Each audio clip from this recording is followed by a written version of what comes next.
Assalamualaikum warahmatullahi wabarakatuh. Alhamdulillah wassalatu wassalamu ala Rasulillah. Allahumma salli wa sallim wa barik ala Muhammad wa ala ali Muhammad kama sallaita wa sallamta wa barakta ala Ibrahim wa ala ali Ibrahim fil alamin innaka Hamidum Majid. Amma ba'd. Tuan-tuan perempuan yang dirahmati dan dikasihi sekalian, alhamdulillah syukur pada Allah SWT kerana pada malam ni ditakdirkan bagi kita berada dalam majlis ilmu ini. Mudah-mudahan dengan sebab datang ke majlis ilmu ni kita dapat menghidupkan iman, menyuburkan iman. Kerana dalam akidah Ahlus Sunnah wal Jamaah bahawa iman itu menambah dan mengurang. Bila Allah Taala menurunkan ayat innamal mu'minuna alladhina idza dzukirallahu wajilat qulubuhum wa idza tuliyat alaihim ayatuhu zadatuhum imana wa ala rabbihim yatawakkalun. Hanya sahaja orang yang beriman itu bila dibacakan ayat-ayat Allah maka gementarlah hati-hati mereka, tenanglah ia, teringatlah dia kepada Allah Subhanahu Wa Taala. Jadi pada malam ni tuan-tuan, seperti biasa pertemuan kita adalah membicarakan satu bab yang penting, satu surah yang istimewa, namanya surah Dukhan, yang maksud surah As-Sab. Jadi ia merupakan satu surah Makkiyah yang diturunkan oleh Allah sebelum Nabi kita sallallahu alaihi wasallam berhijrah ke Madinah. Jadi kita telah pelajari bahawa dalam istilah ulumul Quran, surah Makkiyah dan juga Madaniyah. Makkiyah bererti diturunkan oleh Allah sebelum Nabi berhijrah ke Madinah. Manakala Madaniyah pula diturunkan oleh Allah selepas Nabi berhijrah ke Madinah. Ia bukan mengambil kira tempat, tapi ia mengambil kira waktu. Jadi tuan-tuan dan hadirin yang dikasihi sekalian, sebagai membuka majlis kita pada malam ni, mari sama kita membaca ayat-ayat awal daripada surah Dukhan. Bagi tuan-tuan yang memiliki tafsir Munir, pada jilid yang ke-13, muka surat 199. Pada jilid yang ke-13 dan muka surat 199. Firman Allah Subhanahu wa taala, a'udzu billahi minasyaitonir rajim. Bismillahirrahmanirrahim. Hamim wal kitabil mubin. Inna anzalnahu fi lailatin mubarakatin inna kunna munzirin. Fiha yufraqu kullu amrin hakim. Amran min 'indina. Inna kunna mursilin. Rahmatan min rabbik. إنه هو السميع العليم رب السماوات والأرض وما بينهما إن كنتم موقنين لا إله إلا هو يحيي ويميت ربكم ورب آبائكم الأولين بل هم في شك يلعبون فارتقب يوم تأتي السماء بدخان مبين يغشى الناس هذا عذاب أليم فنكشف عنا العذاب إنا مؤمنون أنى لهم الذكرى وقد جاءهم رسول مبين ثم تولوا عنه وقالوا معلم مجنون إن كاشف العذاب قليلا إنكم آعدون يوم نبطش البطشة الكبرى إنا منتقمون. Sadaqallahul Azim. Hamim, demi Al-Quran yang jelas, sungguhnya kami menurunkannya pada malam yang penuh keberkatan. Sungguh kamilah yang beri peringatan. Pada malam itu dijelaskan segala urusan dengan penuh hikmah, iaitu urusan dari sisi kami. Sungguh kamilah yang mengutuskan rasul-rasul sebagai rahmat dari Tuhanmu.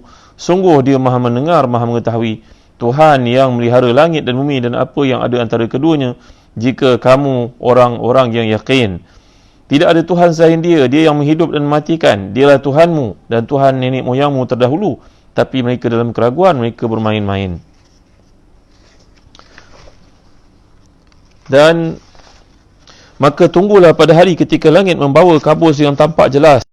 Mereka berdoa, wahai Tuhan kami, lenyapkanlah azab itu dari kami. Sungguhnya kami akan beriman. Bagaimana mereka dapat menerima peringatan pada mereka, memberikan penjelasan. Lalu mereka pun berpaling daripadanya dan berkata dia itu orang yang menerima ajaran dari orang lain dan orang gila. Sungguh, kalau kami melenyapkan azab itu sedikit sahaja, tentu kamu akan kembali ingkar. Ingatlah pada hari ketika kami menghentam mereka dengan keras. Kami pasti memberikan balasan. Jadi tuan-tuan yang hati dan dikasihi sekalian, ini satu permulaan bagi surah Dukhan. Sekarang sibuk orang menggambarkan nanti dalam bulan Ramadan, pada hari pertengahan Ramadan, 15 Ramadan, jatuh pada hari Jumaat, nanti pada ketika itu akan kedengaran suara pekikan dari langit. Maka semua orang kena bersedia untuk menghadapi kiamat. Tuan-tuan, pemberitahuan tentang kiamat ni memanglah benda yang wajib. kita beritahu pada semua orang sebagai satu motivasi kepada mereka untuk beramal soleh.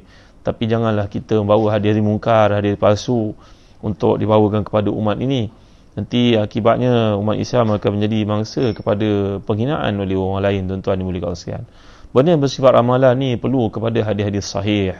Janganlah kita mengambil satu hadis yang dhaif, yang mungkar, yang palsu untuk kita kemukakan benda-benda sedemikian. Jadi belajar ilmu hadis ni penting, tuan-tuan dimuliakan Allah sekalian. Surah ni dinamakan Dukhan kerana dalamnya terdapat ancaman bagi orang musyrik pada masa lalu dengan suasana kemarau yang pernah menimpa mereka sehingga mereka melihat seolah asap di udara kerana kelaparan yang sangat kronik berlaku pada mereka. Juga terdapat ancaman bagi generasi yang mendatang dengan munculnya asap di langit selama 40 hari. Itu termasuk salah satu daripada tanda-tanda berlakunya kiamat. Ini penjelasan oleh almarhum Syekh Dr. Wahab Az-Zuhaili dalam tafsirnya Tafsir Munir. Mari kita lihat lebih lanjut lagi. Jadi kandungan surah ini temanya adalah sebagai satu surah Makkiyah, maka penekanan yang diberikan adalah perkara berkaitan dengan akidah dan kemudian penjelasan tentang kenabian dan kerasulan dan hari kebangkitan. Semuanya adalah aspek akidah yang diberikan penekanan dalam surah-surah Makkiyah. Jadi tuan-tuan, kita semua sedia maklum bahawa akidah adalah perkara teras, maka Rasulullah SAW telah pun ajar oleh Allah SWT dalam pendekatan ayat Quran. Dalam period dakwah Mekah itu ternyata lebih panjang daripada Madinah, iaitu 13 tahun banding dengan Madinah 10 tahun. Jadi surah Dukhan ini tentang penurunan Al-Quran pada malam Qadar dalam bulan Ramadan sebagai rahmat Allah kepada hamba-Nya, dan dialah pemilik seluruh alam semesta, dialah Tuhan yang hak, dialah Tuhan yang Maha Esa, tiada sekutu baginya. Ini bahasa yang digunakan dalam Tafsir Munir kalau tuan-tuan dapat lihat. Kemudian surah ini mengancam mereka dengan azab yang sangat keras, dengan azab yang menakutkan, iaitu asap yang pernah berlaku pada zaman Nabi SAW, satu kemarau panjangan menimpa orang-orang Arab Quraisy. Ini diingini nasihat dan pelajaran daripada kisah Fir'aun dan kaum yang lain yang pernah dibinasakan oleh Allah Subhanahu Wa Taala. Contohnya Nabi Musa ketika berdepan dengan Fir'aun. Berdakwah Nabi Musa ni tuan-tuan 40 tahun. Nabi Musa menjadi anak angkat kepada Fir'aun 40 tahun. Pada usianya 40 tahun, baginda berpindah ke Madian. Dalam ayat surah Al-Qasas yang kita baca, bagaimana fawakazahu Musa faqadha alaihi sampai kepada ayat wajada alaihi ummatan minan nasi yaskun wajada min dunihim imra'ataini tazudan qala ma khatbukuma qala ta'ala nasqi hatta yusira wa abuna shaykhun kabir. Jadi kita dapat lihat tuan-tuan dan rahmati dan dikasihi sekalian berkenaan dengan kisah dakwah Nabi Musa ini dan juga ujian-ujian yang berlaku dalam kehidupan Bani Israel pada masa itu. Kemudian Nabi Musa AS berada di berdakwah semula pada usia 40 tahun sampai umurnya 80 tahun. Bila Nabi Musa berusia pada permulaannya Nabi Musa 40 tahun, baginda menyelamatkan diri pergi ke Madian untuk belajar daripada hamba yang saleh yang dikatakan Nabi Shu'aib itu. Sebenarnya bukan Nabi Shu'aib. Kemudian 40 tahun yang kedua Nabi Musa berdakwah dan Fir'aun enggan untuk mengikuti Nabi Musa. Lalu Allah benamkan Fir'aun dalam Lautan Merah dan Laut Merah. Maka kemudian Nabi Musa hidup lagi bersama dengan Bani Israel selama 40 tahun. Nabi Musa wafat tahun ke-40, mereka berada dalam kesesatan, yatihuna fil ardi arba'ina sanah. Nabi Musa wafat tahun ke-40. Nah, sebelum Bani Israel berjaya masuk ke bumi yang dijanjikan di bawah pimpinan, selepas itu pimpinan anak saudaranya bernama Yusha' bin Nun. Ini kita akan baca dalam surah Taha, surah Al-Qasas insya-Allah tuan-tuan. Jadi dalam Quran ini adalah menceritakan tentang dakwah nabi-nabi sebelum Nabi kita Muhammad sallallahu alaihi wasallam. Kemudian surah ini menjelaskan gambaran karakter orang-orang musyrikin yang mengingkari adanya ba'ath, iaitu kebangkitan semula. Surah ini mengancam mereka dengan kebinasaan sebagaimana dibinasakan para pendosa sebelum mereka. Padahal orang sebelum mereka adalah kaum yang sangat kuat seperti kaum Tuba' al-Himyari. Tuba' wa kaum Tuba'in. Tuba' ni adalah pemimpin, gelaran bagi orang yang memimpin di Yaman pada masa itu.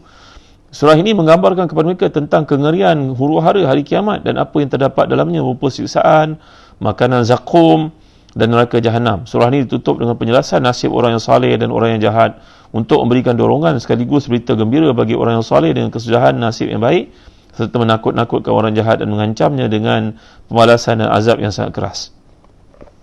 Setengah para ulama tafsir mengemukakan fadlu surat Dukhan, kelebihan surat Dukhan, tapi kebanyakan hadisnya adalah dhaif tuan-tuan ya. Walaupun dhaif, dalam bab amalan kita juga boleh beramal dengan hadis-hadis dhaif ini.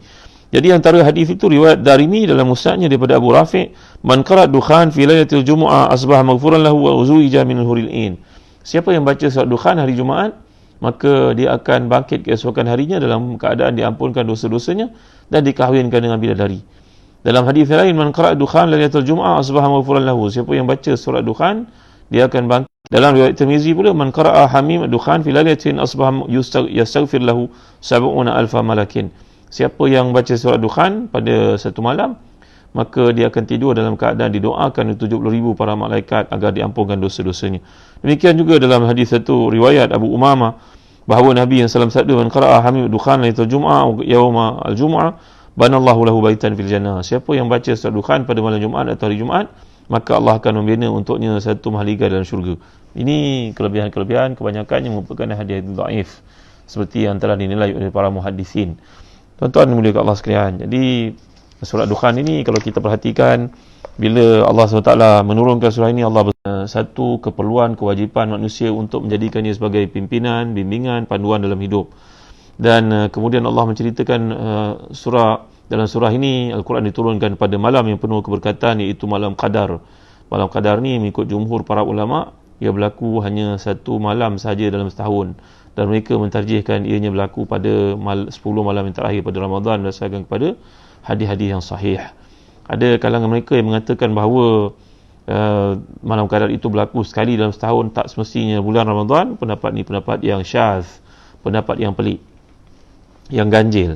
Jadi Al-Quran mula diturunkan pada malam Qadar itu secara sempurna, daripada Baitul Izzah kepada Sama'id Dunia, daripada Lauh Mahfuz kepada Sama'id Dunia. Maka Allah menurunkan secara sempurna, kemudian barulah diturunkan secara beransur-ansur dan tempoh 23 tahun kenabian, bergantung kepada persoalan yang ditimbulkan, suasana yang berlaku, permasalahan-permasalahan yang berlaku, maka ia turunkan pada waktu-waktu seperti itu. Tuan-tuan dimuliakan Allah sekalian. Jadi Ibn Katsir berkata, sesiapa yang mengatakan malam itu adalah malam nisfu Sya'ban seperti yang diriwayatkan oleh Ikrimah, ia telah pun keliru kerana Al-Quran yang menyatakannya berada pada bulan Ramadan. Jadi pendapat yang mengatakan yang dimaksudkan ia sebagai malam nisfu Sya'ban, walaupun malam nisfu Sya'ban itu ada kelebihan-kelebihannya tersendiri. Al-Imam Syafi'i sendiri pun melakukan qiyam pada malam itu secara infiradi, bukan secara berjemaah. Tuan-tuan ni melakukan secara infiradi, menumpukan khusus pada malam itu untuk salatnya, baca Al-Qurannya dan sebagai ibadah yang beliau kerjakan. Tapi para ulama mengatakan bukan malam nisfu Sya'ban yang dimaksudkan turunnya Al-Quran. Ia adalah malam Qadar yang berlaku pada bulan Ramadan, berpandukan kepada surah Al-Qadar contohnya. Jadi sebab dibalik penurunan Al-Quran dimulakan pada malam Qadar adalah pada malam itu dijelaskan, diperincikan perkara yang muhkam. Jadi fiha yufraqu kullu amrin hakim. Malam Qadar ini Allah telah memberikan ketetapan pada setiap perkara. Semuanya telah ada dalam ilmu Allah. Tetapi pada malam itu pengagihan tanggungjawab kepada para malaikat untuk menjalankannya sesuai dengan apa yang tertulis di Lauh Mahfuz, yang tidak diketahui oleh sesiapa pun tentang ketetapan-ketetapan Allah Subhanahu wa taala itu. Jadi kemudian Allah menjelaskan, amra min indina inna kunna mursilin rahmatan min rabbika innahu was-sami'ul alim. Allah menurunkan dari sisinya Al-Quran yang mengandungi wahyu dan syariatnya untuk beri peringatan. Kami mengutus rasul dan seluruh nabi kepada manusia untuk membacakan Al-Quran yang jelas sebagai rahmat dan belas kasihan dari kami, menerangkan kepada mereka hal-hal manfaat dan menimbulkan mudarat bagi mereka, juga agar setelah para rasul diutuskan, manusia tidak lagi memiliki hujah. Bila rasul telah diutuskan, maka manusia tak boleh lagi menjadikan hujah mengatakan kami tiada maklumat dari langit, kami tak tahu wahyu. Semuanya telah dijelaskan Allah dengan putusan nabi-nabi. Jadi seterusnya tuan-tuan yang dimuliakan Allah sekalian, yang menariknya berkaitan dengan ayat inna kunna mursilin, kata seorang ahli tafsir nama Abu Hayyan, ketika Allah menurunkan penurunan wahyu, Allah menyebut rasul yang diutuskan. Maksud di sini, kami mengutuskan para nabi membawa kitab suci kepada hamba. Oleh kerana itu ayat inna kunna mursilin adalah permulaan kalimah yang baru. Jadi yang mengatakan kalimah ini sebagai badal dari perkataan inna kunna munzirin. Ini satu bahasan berkaitan dengan bahasa, tuan-tuan dimuliakan sekalian. Jadi Allah memberitahu kita tentang keadaan itu bahawa Allah Maha mendengar, Maha mengetahui, zat yang menurunkan Al-Quran, Rabbis samawati wal ard wa ma bainahuma in kuntum muqinin. Allah Maha mendengar, Maha mengetahui, dan yang menurunkan Al-Quran dialah Tuhan langit dan bumi, berikut segala hamba yang ada, segala makhluk yang terdapat di antaranya, di bawah ketetapan, di bawah kehendak Allah Subhanahu wa taala. Daripada ayat ini kita dapat lihat bahawa Allah SWT bersumpah dengan Al-Quran. Allah tidak lainnya yang agung, yang memiliki satu kelebihan dalam kehidupan manusia. Jadi itulah malam qadar. Malam tersebut lebih baik daripada 1000 bulan, yang semua kita maklum pada bulan Ramadan sentiasa diingatkan perkara ini. Dan Allah menyebutkan malam yang diturunkan Al-Quran itu sebagaimana malam yang penuh dengan hikmah. Ibnu Abbas yang lain mengatakan bahawa Allah Taala pada malam Lailatul Qadar menetapkan urusan dunia yang akan berlaku seperti hidup, mati, rezeki, maka semuanya disampaikan kepada para malaikat untuk pengagihan tugasan masing-masing dalam tahun itu sehingga datang Lailatul Qadar yang berikutnya. Kemudian tuan-tuan, pada ayat yang ke-10 hingga ke-16 kita dapat lihat kisah yang Allah kemukakan di sini, iaitu berlakunya asap. Fartaqib yawma ta'ti as-samaa'u bidukhanin mubin. Dan tunggulah pada hari ketika langit membawa kabus yang nampak jelas meliputi manusia. Sebab turunnya ayat, menurut Imam Bukhari dan juga Muslim daripada Ibn Mas'ud, ketika kaum Quraisy menentang doa Nabi, menentang dakwah Nabi, maka baginda telah berdoa supaya mereka ditimpa dengan azab, ditimpa dengan kemarau. Maka mereka pun ditimpa perkara tersebut hingga mereka terpaksa makan tulang. Maka pada waktu itu ia kelihatan seperti asap, kegelapan yang amat sangat kerana kepanasan yang melampau. Jadi mereka pun meminta kepada Nabi SAW memohon supaya hujan diturunkan kerana mereka berada dalam kondisi yang sangat bahaya. Maka Nabi SAW pun memohon kepada Allah untuk diturunkan hujan. Lalu hujan pun turun. Tetapi golongan Quraisy yang tidak beriman ini kekal dengan kesesatan mereka. Tuan-tuan dimuliakan Allah sekalian, ujian yang berlaku dalam kehidupan ini ada berbagai-bagai bentuk. Kalau pada zaman Nabi Musa dahulu, bila mereka menentang Nabi Musa, maka Allah mengutus kepada mereka ni kutu. Di mana-mana ada kutu. Allah utuskan darah, dam. Allah utuskan katak, dhafadi'. Sehingga seorang mereka nak tidur pun katak, buka periuk katak, pergi mana pun katak, darah, kutu. Dalam kehidupan Bani Israel, lalu mereka minta kepada Nabi Musa, berdoa kepada Allah supaya ditamatkan ujian itu, dan Nabi Musa pun berdoa kepada Allah, lalu perkara itu diberhentikan. Begitu juga zaman Nabi kita Muhammad SAW. Jadi para ulama ini ada dua. Satu, dukhan yang telah berlaku pada zaman kaum Quraisy menentang Nabi SAW dahulu sebelum kiamat nanti, iaitulah satu keadaan berasap selama 40 hari. Tapi ia didahului dengan benda-benda lain, tuan-tuan. Jadi kita hanya dapat memahami situasi ini bila berlaku satu demi satu. Pada hari ini memanglah tanda-tanda kiamat itu banyak sekali. Seperti orang mati kena kilat, seperti orang lelaki lebih sedikit berbanding orang perempuan, seperti berlaku apa dipanggil sebagai gerhana matahari, gerhana bulan, kerap, tak berhenti-henti, dan macam-macam petanda-petanda lain. Memang betul. Tetapi tanda-tanda besar belum berlaku, tuan-tuan. Keluarnya sebagai contoh Imam Mahdi, datang Ya'juj Ma'juj, datang Nabi Isa alaihi salam, keluarnya binatang dari perut bumi. Ini semua belum berlaku. Kalau dekat kiamat nanti 40 hari asap yang keluar dari permukaan bumi ini, satu tafsiran dari para ulama, itu berlaku selepas peristiwa besar ini berlaku.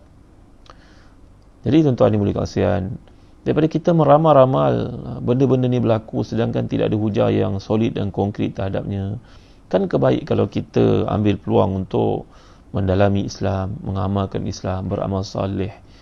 Jangan kita menjadikan perkara-perkara tersebut sebagai satu ramalan-ramalan yang belum tentu berlaku pada waktu-waktu yang terdekat ini.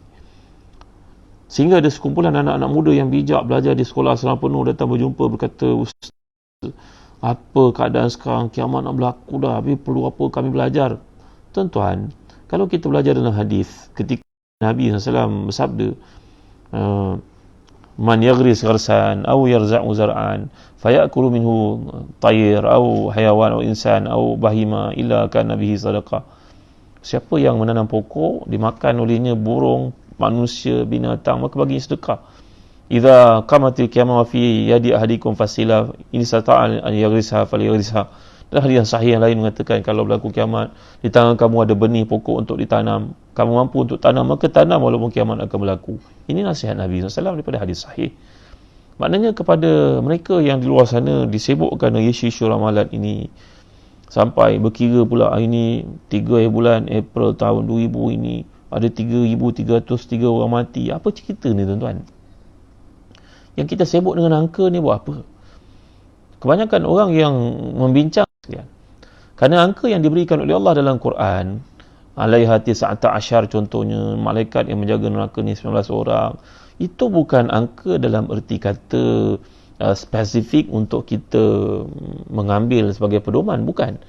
Kerana kita kena belajar bahasa Arab bahawa maksud.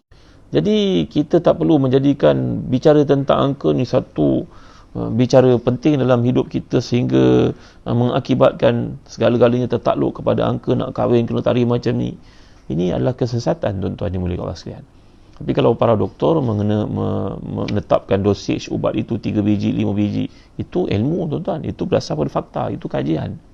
Tapi kalau kita ni berkata ramal-ramal besok 15 Ramadan, kalau tak berlaku macam mana tuan-tuan?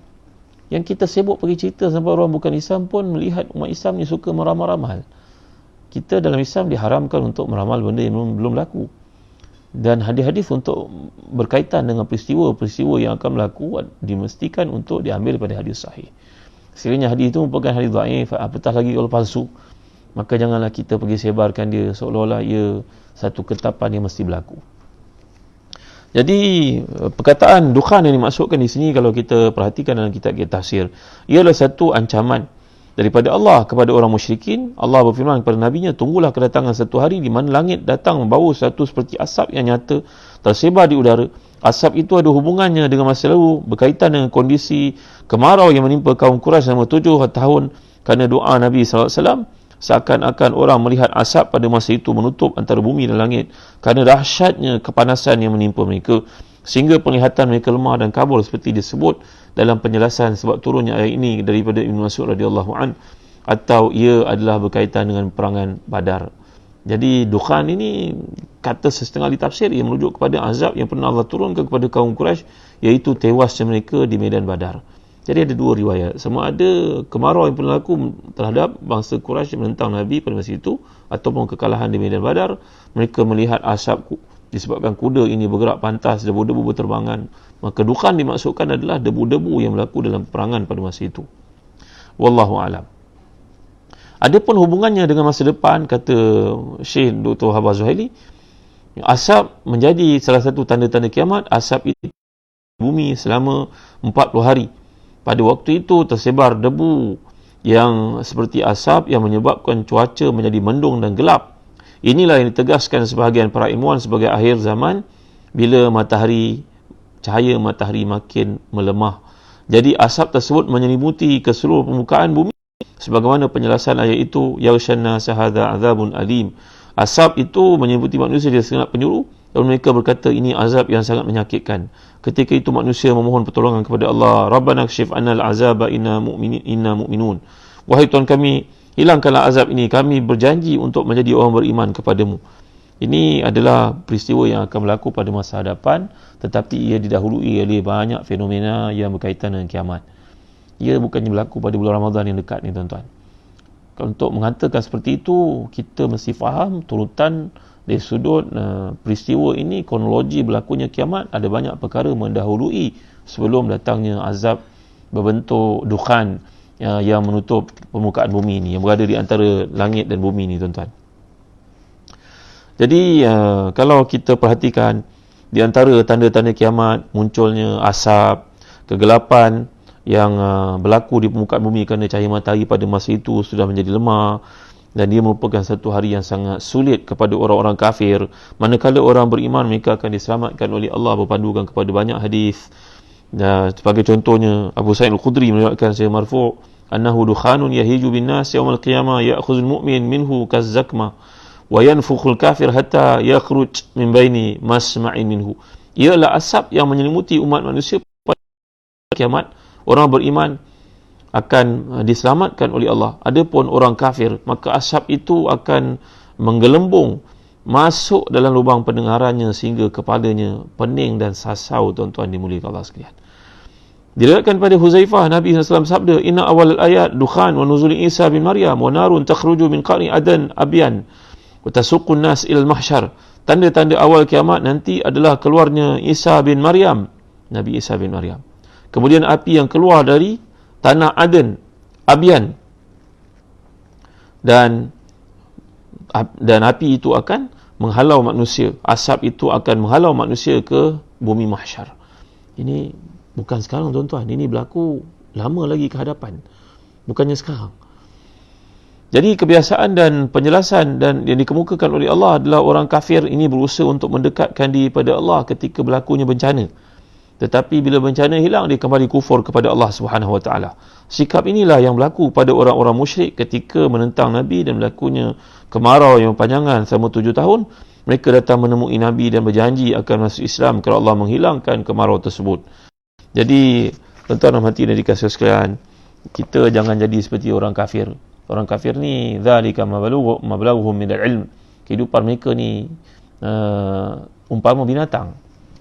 Kehidupan mereka, orang kafir ni, orang musyrik ni, hidupnya hanya mencari lazatan dunia. Ya'kuluna kama ta'kulul an'am. Hidup dia untuk makan, memenuhi syahwatnya, perutnya dan di bawah perutnya. Itulah kelakuan orang kafir. Sedangkan kita orang beriman, ada kiamat, ada akhirat, ada pahala, ada neraka, ada syurga, ada neraka, ada pahala, ada dosa. Maka kita kena ingatkan diri kita terhadap perkara ini sebagai satu rukun kehidupan, tuan-tuan dimuliakan Allah sekalian. Betulkan GPS kita balik semula, betulkan hala tuju kita balik semula, betulkan kalkulator akhirat kita diaktifkan supaya kita tidak mengira segala-galanya kebendaan, keuangan, kepulangan kepada kita semata-mata. Jangan jadi seperti orang-orang kafir yang digambarkan oleh Allah dalam ayat daripada surah Dukhan ini, yang mana menjanjikan kepada Allah untuk beriman, tapi bila azab itu hilang, kembali buat kekufuran balik semula, kemusyrikan balik semula, benda-benda syirik kembali dilakukan.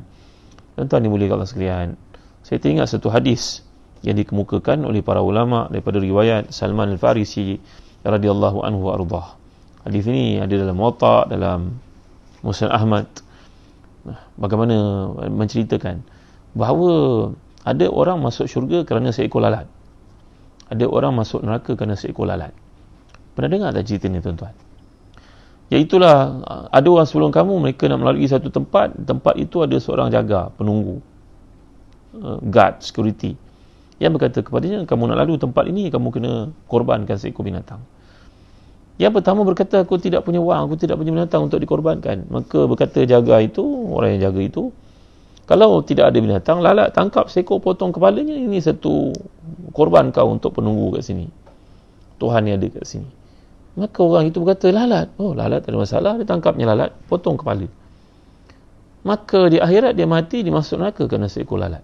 Walaupun lalat tidak boleh dimakan, lalat adalah binatang bukan dalam sembelihan al-an'am, tapi ini orang masuk neraka kerana seekor lalat, kerana disyirik kepada Allah, walaupun lalat itu tidak layak untuk dimakan. Lalu seorang lagi, penjaga itu masih berkata kepadanya perkara yang sama, nak melintas sini kena bayar tol. Tol ni adalah sembelih seekor binatang untuk Tuhan yang dekat sini. Oh tak boleh, aku orang Islam. Bukan susah sangat, kawan kamu sembelih seekor lalat, sebenarnya kamu boleh tangkap seekor lalat. Sembelih ni simbolik je. Jawapannya tidak, aku tidak akan membunuh, tidak akan mengorbankan walaupun seekor lalat, kerana syirik kepada Allah SWT. Aku tidak akan melakukan perkara melainkan kerana Allah. Tuan-tuan, dia dibunuh kerana seekor lalat, akhirat dia masuk syurga kerana seekor lalat. Yang tadi masuk neraka kerana seekor lalat, yang ni masuk syurga kerana seekor lalat. Maka tuan-tuan dimuliakan Allah sekalian, ingat bahawa syirik ini satu benda yang harus. Sebab Nabi menyatakan bahawa ittaqu syirka fa innahu akhfa min dabibin namli. Takutilah kamu pada syirik, kerana syirik itu lebih halus daripada tapak kaki semut. Bagaimana kita nak melakukan syirik pada Allah, tuan-tuan? Al-Imam Mutawalli Syarawi selalu bawa asar ini, iaitu sebenarnya setiap hari langit dan bumi berkata kepada Tuhan, ya Allah, izinkan aku untuk jatuhkan bahagianku berkeping-keping ke atas manusia ini, kerana banyaknya perbuatan dia melakukan maksiat kepadamu, ya Allah. Langit, lautan pula berkata kepada Tuhan, ya Allah, setiap hari lautan minta kepada Allah, ya Allah, manusia ini banyak melakukan kejahatan. Bumi dipenuhi sebahagian besarnya daripada lautan. lautan meminta kepada Allah untuk melakukan tsunami menghancurkan manusia yang derhaka ini. Habis cerita. Apa jawapan Allah, tuan-tuan? Allah mengatakan, "Law asawni fa ana tabibuhum wa law ata'uni fa ana habibuhum. Law khalaqtumuhum la rahimtumuhum." Allah berfirman kepada langit dan bumi, sebenarnya wahai langit dan bumi, kalau engkau ciptakan manusia, engkau akan sayang pada manusia, walaupun mereka banyak kelemahan. Kalau mereka melakukan maksiat, aku ni doktor untuk merawat mereka. Kalau mereka itu taat kepadaku, aku kekasih mereka. Sayangnya Allah kepada kita, tuan-tuan. Tapi kita dalam sedar atau tidak, banyak benda dalam hidup kita adalah kebendaan. Tuhan kita bukannya Allah. Tuhan kita duit, keuangan, kemasyhuran. Ini semua adalah manusia yang derhaka kepada Allah SWT. Jangan kita jadi seperti mereka, tuan-tuan. Dan berkaitan dengan musibah yang berlaku, saya teringat satu hadis. Saya yakin ramai orang telah mengijazahkan doa ini kepada tuan-tuan untuk diamalkan. Sebelum ni Mufti Wilayah Sahibul Fadilah Datuk Seri Dr. Zulkifli Bakri pun ada mengajar kita doa-doa untuk dibaca ketika wabak. Dan saya ajar sekali tuan-tuan doa ini kepada tuan-tuan ya. Doa ini riwayat daripada Imam Bukhari. Dalam Muslim pun ada sedikit perbezaan. Mari kita baca sesama doa ni, tuan-tuan. Mari. Allahumma inni a'udzubika min jahdil bala wa darakis syaqa wa su'il qada wa syamatatil a'da. Allahumma inni a'udzubika min jahdil bala wa darakis syaqa wa su'il qada wa syamatatil a'da. Sekali, Allahumma inni a'udzubika min jahdil bala wa darakis syaqa wa su'il qada wa syamatatil a'da. Ada setengah riwayat membacakan Allahumma inni a'udzubika min juhdil bala, tapi yang fasihnya jahdil bala. Dan ada juga yang baca a'udzubika min jahdil bala wa darkis syaqa, pun sahih juga. Setengah mengatakan daraki, setengah mengatakan darkis syaqa. Ini sudut bahasa Arab, tuan-tuan ya. Maksudnya apa? Ya Allah, aku mohon perlindungan kepadamu daripada jahdil bala, beratnya bala, wa darkis syaqa, dan banyaknya kesusahan. Allahumma inni a'udzubika min jahdil bala wa darkis syaqa wa su'il qada, dan qada yang buruk, ketentuan yang buruk terhadap kami. Wa syamatatil a'da, dan kegembiraan musuh terhadap kelemahan-kelemahan kami. Setengah tafsiran daripada Abdullah bin Umar sebutkan jahdil bala. Jahdil bala ni maknanya beratnya ujian kerana banyaknya tanggungan dan sedikitnya pendapatan. Gaji tak cukup. Jadi macam mana nak dapat keberkatan dalam hidup? Bacalah doa ni. Yang kedua, darakis syaqa, dan juga kesusahan-kesusahan dalam hidup. Ada setengah riwayat Ibnu Hajar mengatakan ini adalah neraka yang paling bawah, yang akan dihumbankan golongan yang riak dan sebagainya.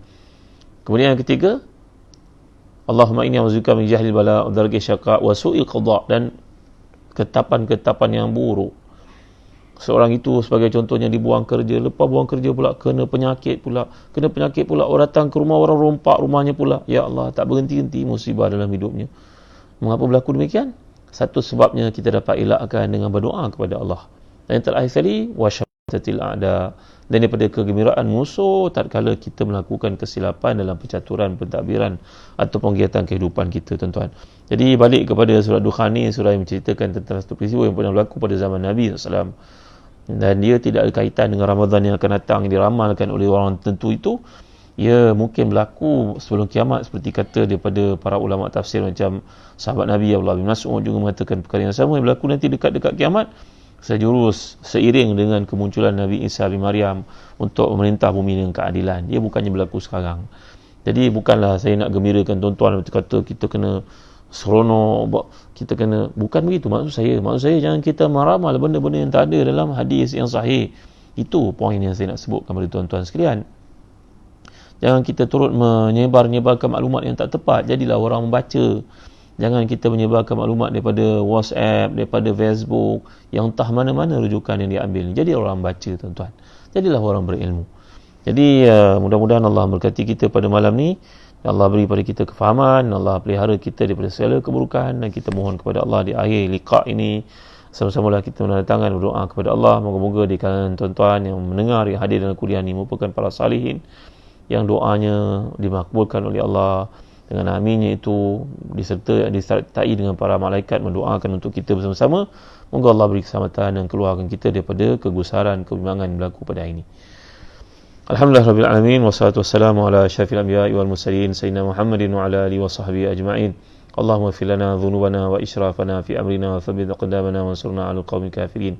Ya Allah, ya Tuhan kami, ampunkan dosa kami, kekurangan kami, keterlanjuran kami dalam banyak perkara. Ya Allah, kelemahan-kelemahan kami, keaiban kami, tutuplah wahai Tuhan. Ya Allah, ya Tuhan kami, syarat dengan segala kelemahan dan keaiban, Engkau telah menutupnya. Ya Allah, maka tutuplah keaiban ini di akhirat nanti wahai Tuhan. Allahumma a'inna ala zikrika wa syukrika wa bersyukur padamu, selalu membaiki amal salih kami tanpa henti-henti kepadamu wahai Tuhan. Allahumma kfina bihalalika an haramik wa aghnina bifadlika amman siwak. Ya Allah, ya Tuhan kami, cukupkan kami dengan halal dan mencari yang haram. Kaya kami dengan meminta kepadamu, bukannya kepada makhlukmu. Ya Allah. Allahumma inna na'udzubika min jahdil bala wa darakis syaqa wa su'il qada wa syamatatil a'da. Ya Allah, ya Tuhan kami, selamatkan kami daripada beratnya ujian musibah. Selamatkan kami, Ya Allah, daripada tipu penyakit-penyakit bahaya dan perkara-perkara yang tak diingini wahai Tuhan. Ya Allah, ya Tuhan kami, selamatkan kami daripada buruknya ketapan dan gembiranya musuh terhadap kelemahan kesilapan kami. Ya Allah. Rabbana atim lana nurana waghfir lana innaka ala kulli syai'in qadir. Ya Allah, sempurnakanlah nur kami pada hari kiamat nanti. Beri pada kami cahaya, Ya Allah, dan peliharalah kami dari neraka Jahannam. Ya Allah. ربنا اغفر لنا ولإخواننا الذين سبقونا بالإيمان ولا تجعل في قلوبنا غلا للذين آمنوا ربنا إنك رؤوف رحيم. Ya Allah, ya Tuhan kami, ampuni dosa kami dan orang terdahulu kami dalam keimanan. Jangan ada sedikit pun dalam hati kami rasa dengki, rasa tidak senang kepada orang-orang beriman yang lain. Ya Allah. Ya Allah, ampunkan dosa pemimpin kami. Ya Allah, gunakan mereka petunjuk dalam kepimpinan mereka. Ya Allah, bantulah mereka dengan mengadakan keliling mereka orang-orang yang salih, yang ikhlas menasihati mereka. Ya Allah, agar mereka tak tersilap dalam buat keputusan-keputusan. Ya Allah. Ya Allah, ya Tuhan kami, ampunkanlah dosa sekalian para doktor, para tentera, keamanan dan kebaikan pada waktu ini. Ya Allah. Ya Allah, ya Tuhan kami, kasihani mereka punya anak-anak, punya keluarga yang mereka tinggalkan untuk menjaga negara ini pada kami dan sekalian umat Islam. Ya Allah, keluarkan kami dari kesusahan ini. Ya Allah, kerana tiada siapa yang dapat mengeluarkan kami daripada musibah ini melainkan Engkau. Ya Allah. Tahassanna bizil izzati wal jabarut wa atasamna bi rabbil malakut wa tawakkalna al hayy alladhi la yamut isrif anal adha innaka ala kulli syai'in qadir. Sungguhnya kami membentengkan diri kami dengan memiliki kerajaan yang maha besar. Kami bergantung harap kepada Tuhan yang memiliki segala-galanya. Kami bertawakal kepada Allah SWT yang maha berkuasa atas segala sesuatu. Wahai Tuhan kami, selamatkan kami daripada kesusahan ini. Angkatkan kami daripada azab ini, Ya Allah. Selamatkan negara kami daripada kacauan ini, Ya Allah. Sungguhnya Engkau maha berkuasa atas segala sesuatu. Rabbana atina fid dunya hasanah wa fil akhirati hasanah wa qina adzaban nar. Wa sallallahu ala sayyidina Muhammad wa ala alihi wa sahbihi wasallam. Walhamdulillahirabbil alamin. Taqabbalallahu minna wa minkum. Mudah-mudahan kita dapat menyambung lagi kuliah ni pada waktu yang akan datang, pada waktu yang sama hari esok. Sampai-sampaikanlah kuliah ini, mudah-mudahan ini menjadi jariah ilmu pada setiap kita. Adalu al khairi kafa'ilih. Siapa yang mengajak orang untuk melakukan kebaikan, maka baginya pahala tidak kurang sedikit pun. Sekian dari saya. Assalamualaikum warahmatullahi wabarakatuh.